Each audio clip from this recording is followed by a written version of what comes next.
receive the blessings that you have in store for them. I pray these things in your loving name, Lord Jesus.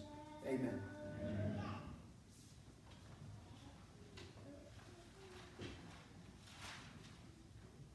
You know, I live in fear that one day I really will have no more children's stories to tell. You know, I also live in fear that one day I won't have any stories to tell, period. Can you all hear me pretty good? I'd like to read the text that was read. By faith, Noah, being warned by God about things not yet seen, in reverence prepared an ark for the salvation of his household, by which he condemned the world and became an heir of the righteousness which is according to faith.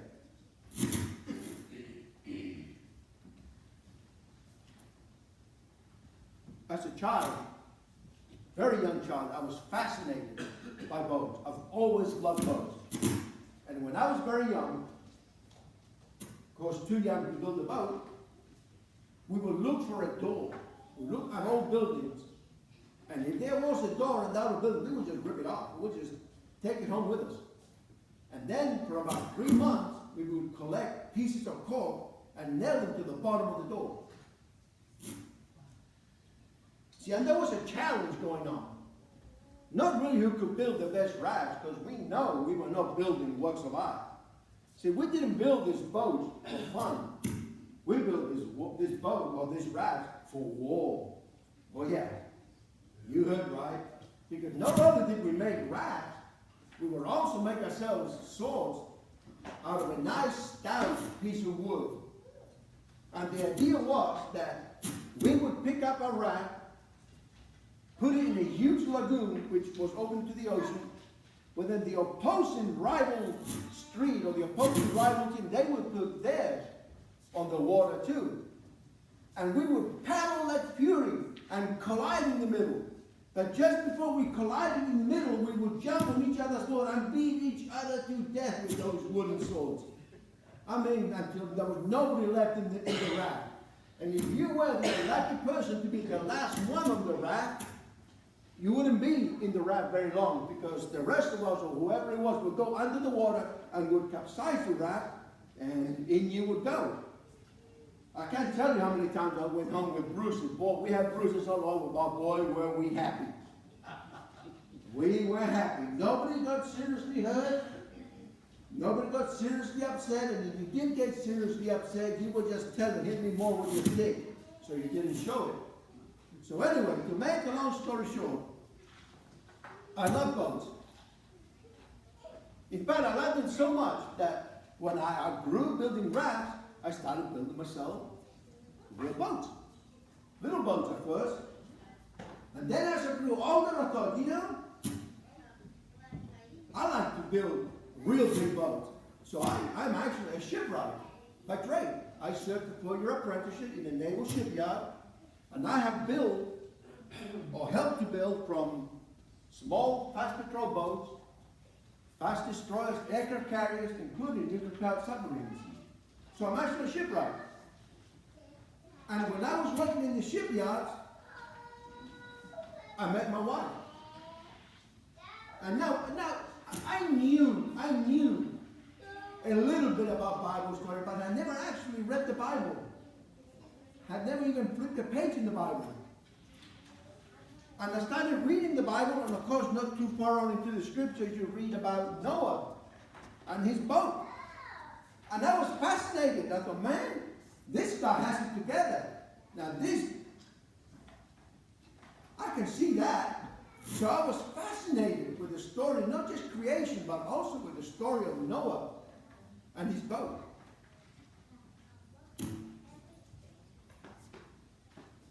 Today we are looking at the story of an incredible man, a remarkable man. In spite of the circumstances around him,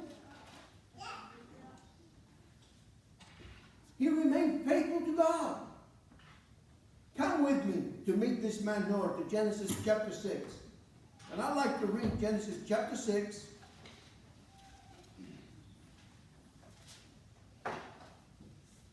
verses 5 through 7.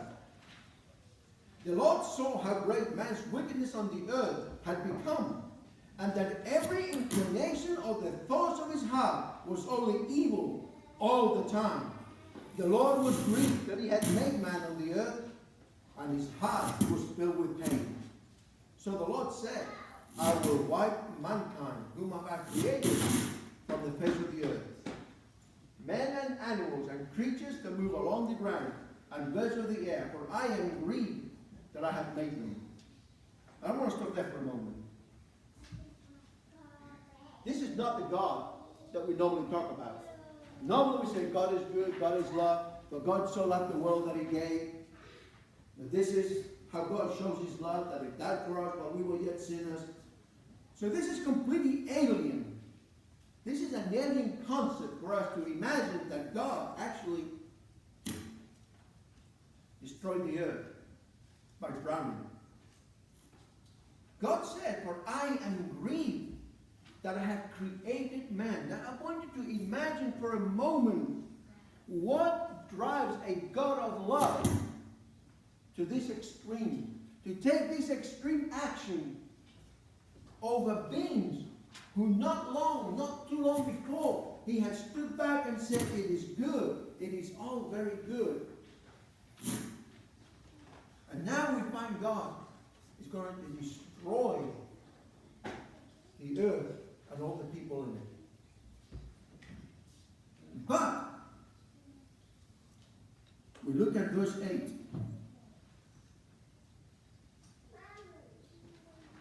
And it says this, but Noah found favor in the eyes of God. The King James says, Noah found grace in the eyes of the Lord. And this is the first time that the word grace is used to describe a human being in the Bible. Now, if you look at the Message Bible says Noah was different. God liked what he saw in Noah. So I want you to imagine for a moment, God is looking down. There are millions of peoples on the earth. And God looks down and he sees one man, and God says, I like that man. I like what I see in him.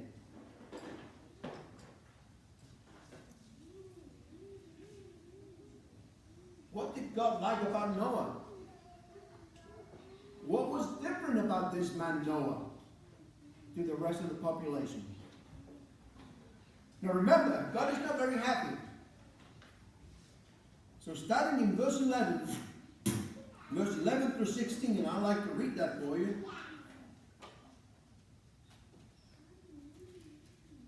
Verse 11 through 16. Now the earth was corrupt in God's sight and was full of violence. God saw how corrupt the earth had become, for all the people on earth had corrupted their ways. So God said to Noah, I am going to put an end to all people, for the earth is filled with violence because of them. I am surely going to destroy them. So make yourself an ark of cypress. Make rooms in it and coat it with pitch inside and out. And then he gives him specific instructions on how to build the ark. And now I'm not sure, and I don't know if you have ever really thought about the immensity of the task before this man. I'm going to put a few numbers together for you. Some of you may have gone to Kentucky and seen the ark. It's 300 cubits long, that's about 500 feet. 50 cubits wide, that's 85 feet. 30 cubits high, that's about 50 feet. Now I'm going to throw a few other numbers at you. I won't bore you with too many numbers, but Kentucky ark cost $102 million. Now I know that Noah didn't use dollars, but whatever he used, he could have looked up and said, God, I am not a wealthy man. I don't have $102 million in my back pocket to build a boat. God could have said that.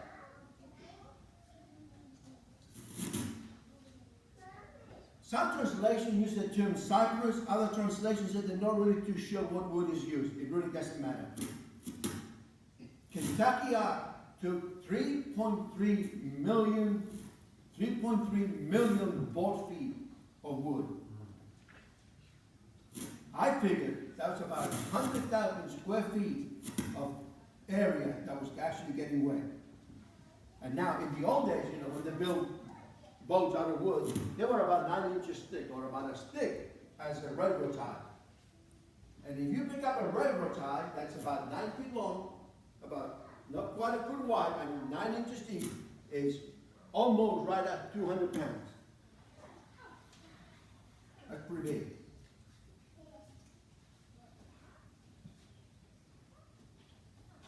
That would have made it out 3,750,000 pounds in weight. Now remember, God said the ark was to be what? Pitched. You know what pitch is? Yeah. Let's use the term paint, okay? And he wanted to pitch inside and outside. 3.3 million board feet. That would be an incredible, and I want you to imagine for a moment, okay? I want you to imagine for a moment, Noah did not have a sprayer. Noah most likely had a 4-inch brush. And if you go like this with a 4-inch brush, 3 brush strokes would cover about 1 square foot. So, 1.1 million brush strokes for the outside, and 1.1 million brush strokes for the inside, at least. That's a lot of brush strokes, isn't it? I bet his wrist hurt. No wonder it took the poor guy for 20 years. Now, nobody gave him the pitch, okay? He had to buy the pitch, or he had to make it, or he had to go get it. So, let's play numbers again. If we were to paint it with marine paint, because we would use marine paint, we would not use pitch, okay? If we were to paint it with marine paint at $63 a gallon, which is about right, that would have taken 12,000 gallons of marine paint for the inside, and at least 12,000 gallons of marine paint for the outside, for a staggering price of $756,000 for the inside and $756,000 for the outside. So Noah could have said, Lord God, where am I going to get all this stuff? That's an astounding number of paint. That's approximately 12,000 gallons of paint for the outside and 12,000 gallons of paint for the inside. Noah could have said, Lord, how am I going to do this? There is no way I can do this. And you know what? He would have been correct. He would have been right. There is no way this man could brush this thing. 1.1 million brush strokes on the outside. 1.1 million. And you know what though? He didn't go to the store to buy the pitch. You know what he had? How he had to make the pitch. So not only are we building a boat, we are cutting down the lumber, we are preparing the lumber, and then we had to prepare the pitch. The guy had a good job about it, didn't he? The guy had an incredible task before him. But yet, instead of saying, I can't do it, Lord, I have never built a boat before, or Lord, I don't know how to extract pitch from trees. I have no idea how to do any of this. On the contrary, the Bible tells us Noah did everything just as God commanded. Now, I don't know what kind of man Noah was, but he had to be an incredible man for God to look up from heaven and say, I like Noah. I like what I see in this man. He had to be an incredible person.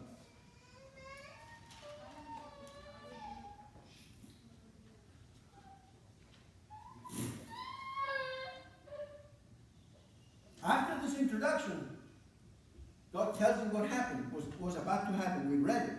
God is going to destroy the earth. God has a plan. I want you to listen very carefully to this. God has a plan for Noah. However, the plan that God has for Noah is impossible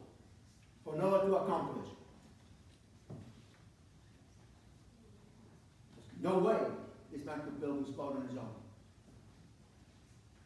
However, we are told Noah follows God's plan.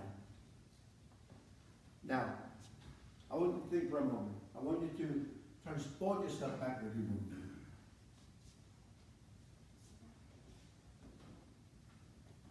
Why was God going to destroy the earth? We are told people were continually evil. Every single thought in their mind was towards evil.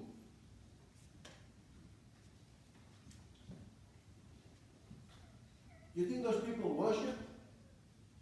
Oh yeah. We are told. Yes.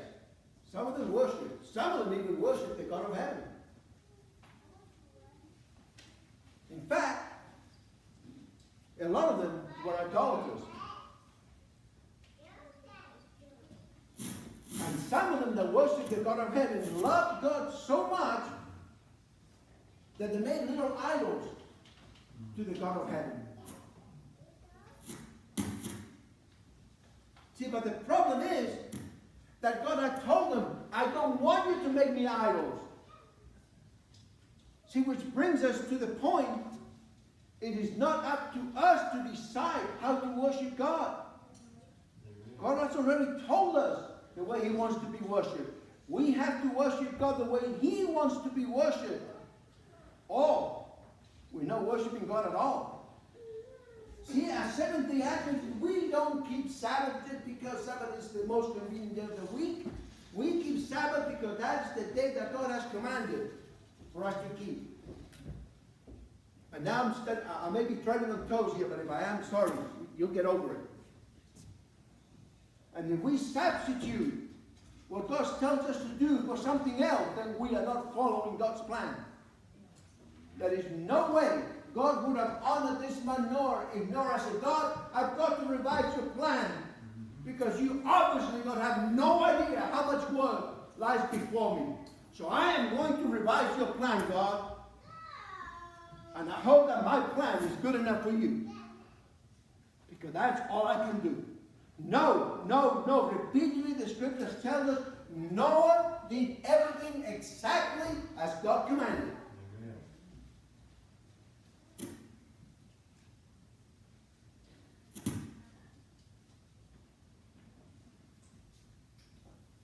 God is not done with Noah yet.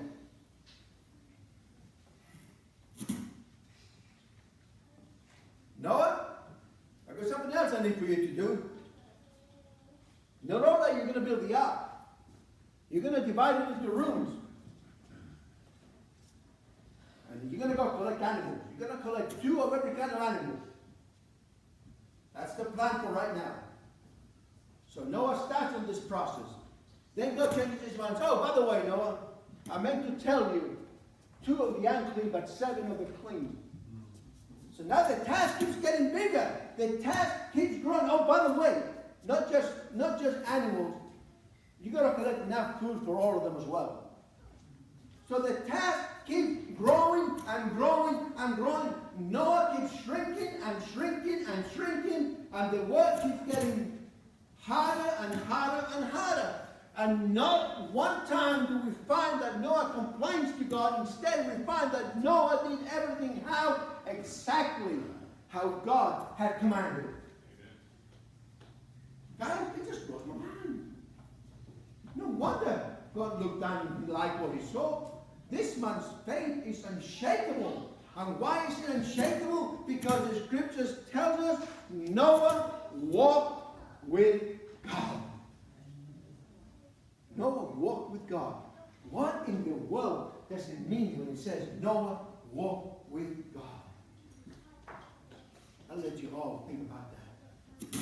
Noah walked with God.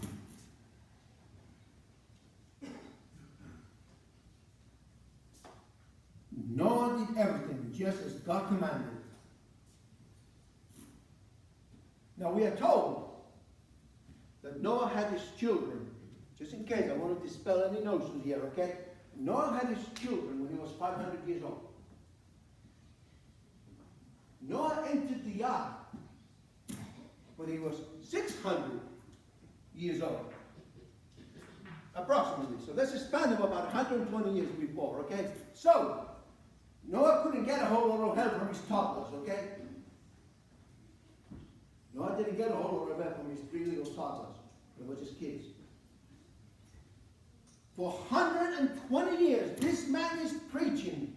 This man is telling everybody that comes to see the ark that the world is going to be destroyed. No, what's that boat for? Well, God is going to destroy the earth. He's going to send a flood. What? A flood. Noah, what's a flood? Well, you know, a flood is lots of water. Noah, what's the water coming from? As far as I know, God didn't tell Noah where the water was coming from. Noah, how long have you been doing this?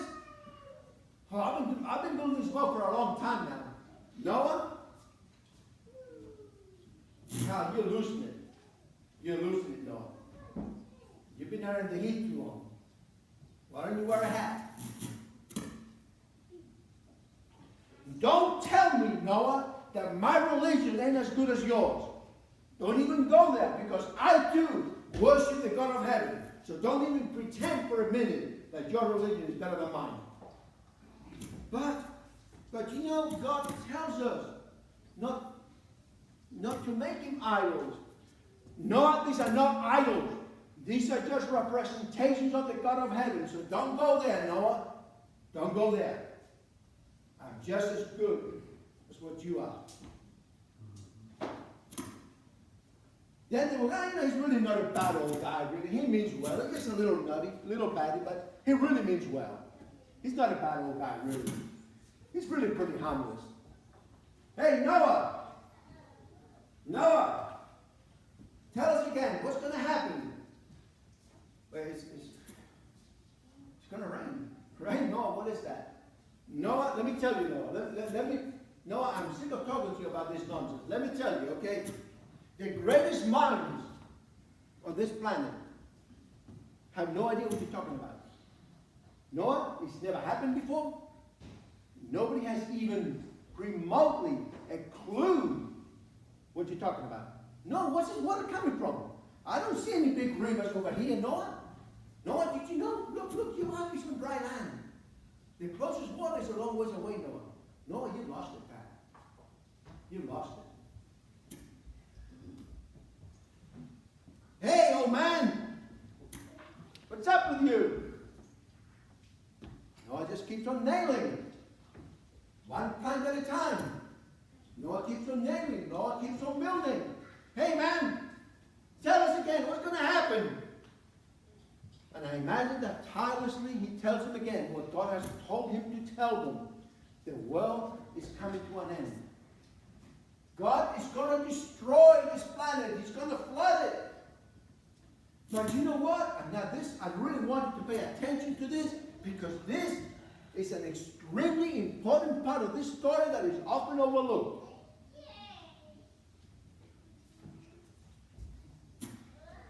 All you have to do to be saved is believe and come into the ark.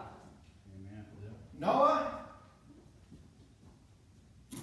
your ark is smelly. You've got animals in it. I don't want to go there.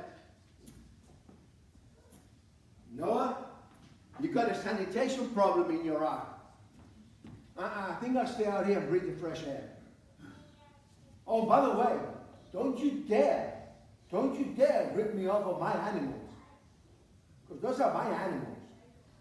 And I've got them marked. So if they go missing, I'm going to go looking for you, Noah. Those are my animals.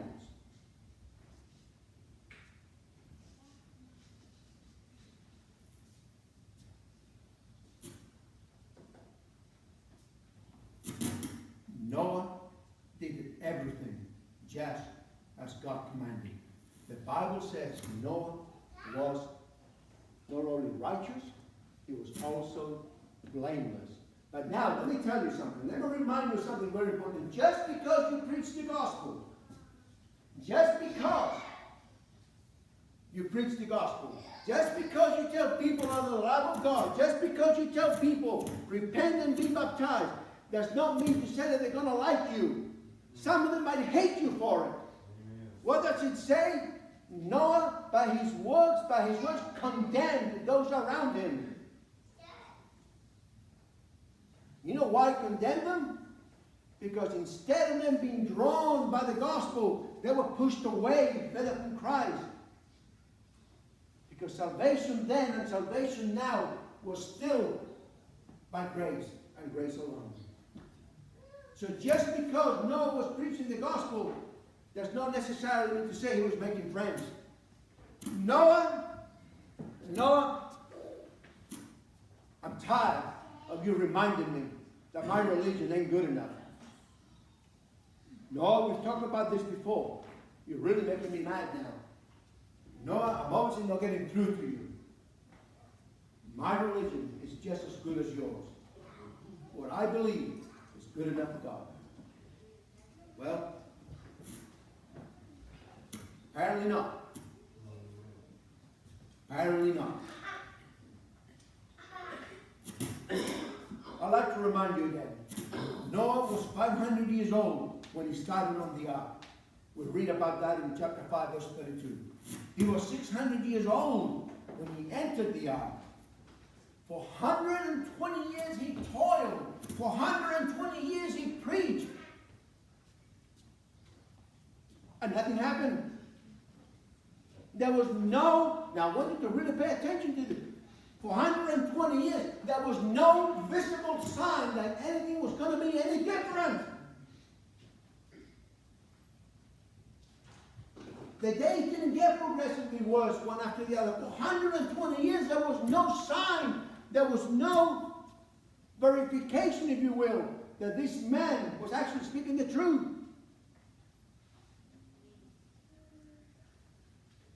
That would be a little bit discouraging, wouldn't it? But again, I want to remind you, amidst all the ridiculousness, all the fun that people were poking at him, Noah did everything almost like God had commanded. No, Noah did everything just as God had commanded. Exactly. That's an amazing man. For 120 years he endured ridicule. Noah preached while he was building. Noah preached while he was picking up wood. Noah preached while he was picking up the feed for the animals. Everywhere he went, Noah preached. God is going to destroy this earth, he would tell people. There is only one way. There's only one way to be saved. You've got to come into the ark. Now, who's he telling this to? People that don't believe. And now, more importantly, people that haven't moved a pinky to build the ark. Did you get that? They had done zilch, nada towards this. And yet, God was inviting them to come into the ark. Because you see, folks, it is very important for us, particularly as Seventh-day Adventist Christians in this last age, to remember and remind ourselves that salvation is a free gift of God, available to everybody.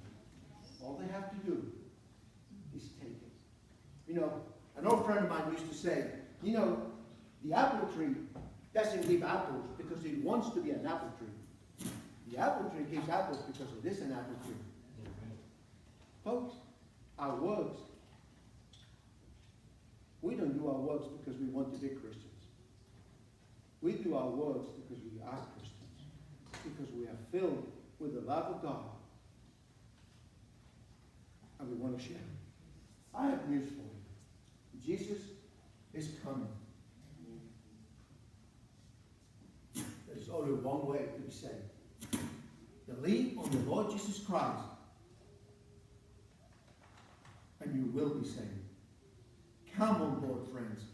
Get into the ark. What is preventing you today from stepping over that threshold and coming into the ark? One day, things changed.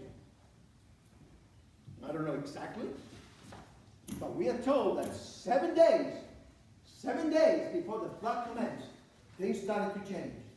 Maybe the clouds got a little duller. I don't know. Maybe the sky looked different. Maybe it even drizzled. I don't know. The Bible doesn't say what the changes were.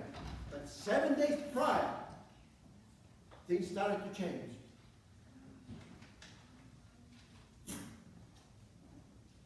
Noah hurries and puts all the animals in the ark. Noah knows the time is short. The time is coming. On the 7th day, when all the animals and Noah's family are safely in the ark, God sealed the ark. He closed it. Now, once again, I want to remind you, it's very important for you to remember. Do you think that once God closed that door of the ark, the devil or his angels, because for some reason, okay, God chose for the devil and his angels to remain in the earth during and after the flood. God chose not to destroy them. Somebody asked me why, and I told them, I don't know. That's something that you're going to have to take up with him when you get up there and ask him that question, because I don't know. The Bible doesn't say why.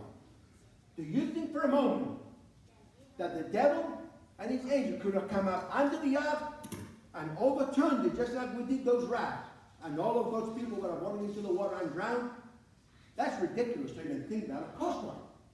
Do you think that for a moment that the angels of heaven, and we are told angels of heaven protected and guided that ark, do you think that they were about to let anything or anyone unauthorized to get anywhere near God's people? No. See, because the truth of it is, once the ark was sealed, the devil no longer had access to God's people. It was over. The devil could hurl anything he wanted from the outside, but the devil had no access to the inside. Why am I telling you this? You know that, don't you? You've read the story 1,000 times. Why am I telling you this? Because, my friends,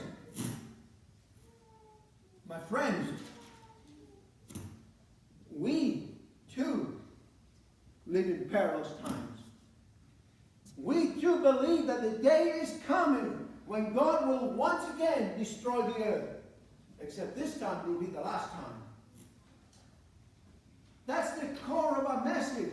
We as Seventh-day Adventist Christians have been entrusted with a message to a dying world that Jesus is coming, and he's coming to take us home.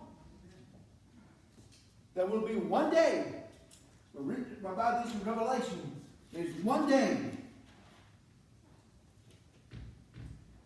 when Jesus will say, enough is enough. Let who is wicked be wicked. Let who is holy be holy. It is over. We call that, as Seventh-day Adventists, the close of probation. So what that means is that once again, and we are also told, remember, we are also told in Scripture that God will send his angels to come and gather his elite. Folks, that's you and me. God is sending his angels to protect us once again. Because once we are sealed, once Jesus has spoken those words, we are sealed. And you know what? The devil can hurl everything he wants to us, but he will be on the outside of the ark, and we will be on the inside of the ark. He will no longer have access to God's people. So God's people will be saved. Yes, you will feel the rocking motion. Yes, you will even get seasick in the ark.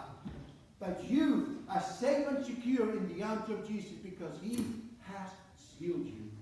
Amen. And the devil will no longer have access to us. My friends, believe in the old Bible stories. Those stories are impossible to man, but they are possible to God. And you know why we should believe the old Bible stories? Because when we realize, when we see how God has led us in the past, it gives us faith and affirmation to know how God will lead us in the future. Because If we believe the old Bible stories, then we can believe the new Bible stories. Except the new Bible stories, we don't call them stories, we call them prophecy. But my friends, at the end of the day, it's the same thing. It's God, instead of telling us what happened, God is going to tell us what's going to happen. Remember, Noah had no clue how the flood was going to be. He only knew the little that God had told him. But we are told that he did everything exactly as God had told him. My friends, we have a message to a dying world, and unless and until we do everything exactly how God has told us, yes, the task is impossible. But you know what God does with impossible? God gives us strength. God gives us wisdom. But most importantly, God gives us His resources. The whole resources of heaven are available to us today, folks. All we have to do is step out in faith and do the work that has been set before us. It's a little over 100 years now that we have been preaching this message. This last day message to God's world. For 120 years, Noah saw no difference. Yesterday was the same. No different. But yet the day came when the rains came. And once the rains came, it was too late. There is no doubt in my mind that people clung to the ark. But you know what? There is no safety, friends, on the outside. The only safety is on the inside. Those that clung to the outside were shaken off and perished. There is no safety. No safety at all on the outside.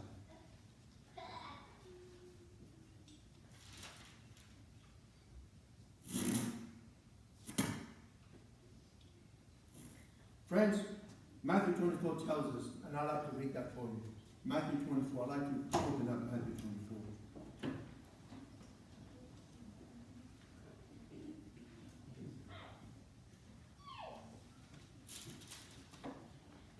I'd like to read to you Matthew 24, 37 through 39.